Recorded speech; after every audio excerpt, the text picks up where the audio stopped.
सुनो, इस पहाड़ का नाम जानते हो? लोग इसे कहते हैं विशाण पहाड़। क्यों?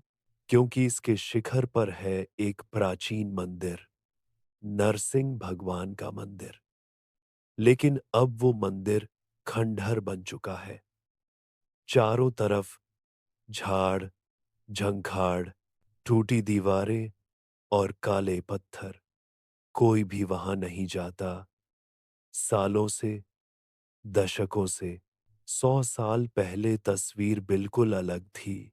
सुबह से शाम तक भक्तों की भीड़, धूप की महक, घंटियों की गूंज और मंदिर के एक कोने में खड़ा रहता था एक बूढ़ा आदमी, जगन्नाथ, मंदिर का आखिरी पहरेदार। उसकी आंखों में एक अजीब सी दृढ़ता थी, जैसे मौत से भी उसे डर नहीं लगता।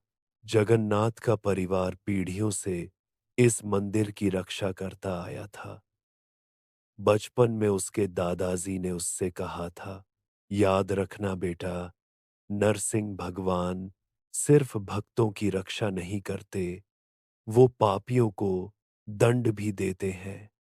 लेकिन इस पहाड़ में एक श्रापित रूप भी सोया है, जिसे कभी जगाना नहीं चाहिए। उस रात थी चैत्र अमावस्या। आसमान में एक भी तारा नहीं। हवा थमी हुई और पहाड़ की ढलान से उठ रहा था गाढ़ा कोहरा। जगन्नाथ मंदिर का दरवाजा बंद करने ही वाला था कि दूर से एक गूंजती हुई दहाड़ सुनाई दी। नहीं, ये साधारण शेर की दहाड़ नहीं थी।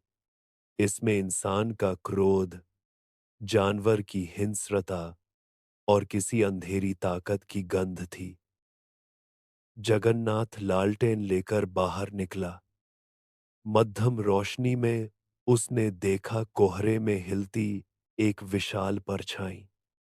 जैसे जैसे वो नजदीक आ रही थी, उसका रूप साफ हो रहा था सिंह का अयाल, तेज दांत, मगर छाती से नाभि तक इंसानी शरीर, हाथ लंबे और पंजों में खून के धब्बे, और आंखें, वो आंखें जैसे अंगार जल रहे हो। ये भगवान नरसिंह का रूप नहीं था, ये था श्रापित नरसिंह। लोक कथा कहती है, बहुत समय पहले एक राक्षस ने नरसिंह की शक्ति की नकल करने की कोशिश की थी। अहंकार के लिए पुजारियों ने उसे इस पहाड़ की गहराई में जंजीरों, मंत्रों और एक ताबीज से कैद कर दिया था। 100 साल पुरानी बेड़ियां आज टूट चुकी थीं। जगन्नाथ समझ गया, समय कम है। वो मंदिर की सीढ़ियों पर खड़ा होकर शंख बजाने लगा। उसकी गर्दन में लटक रहा था परिवार का पुराना ताबीज, एक पत्थर में खुदा सिंह का चेहरा, जिसमें उस अभिशाप को रोकने की शक्ति थी। श्रापित नरसिंह गरजता हुआ हवा चीरते हुए सीढ़ियों पर चढ़ आया। चारों ओर की दीवारें हिलने लगीं, दीपक उलट गए। उसी क्षण जगन्नाथ ने आंखें बंद करके मंत्रोच्चार शुरू किया। नृसिंहाय नमः, नृसिंहाय नमः। ताबीज से एक अदृश्य प्रकाश फैलने लगा, जैसे बिजली चमकी हो। परछाई नरसिंह ठिठक गया। उसकी दहाड़ धीरे धीरे दर्द भरी चीख में बदल गई। कुछ ही पलों में वो कोहरे में घुलकर गायब हो गया। सुबह होते ही गांव वाले पहाड़ पर आए। मंदिर के दरवाजे पर जगन्नाथ की निःश्वास देह पड़ी थी। चेहरे पर अजीब सी शांति और हाथ में कसकर पकड़ा हुआ वही ताबीज।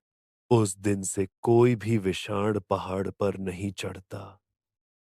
लेकिन अमावस्या की रात हवा में एक दहाड़ सुनाई देती है, मैं लौटूंगा जब पहरेदार नहीं होगा।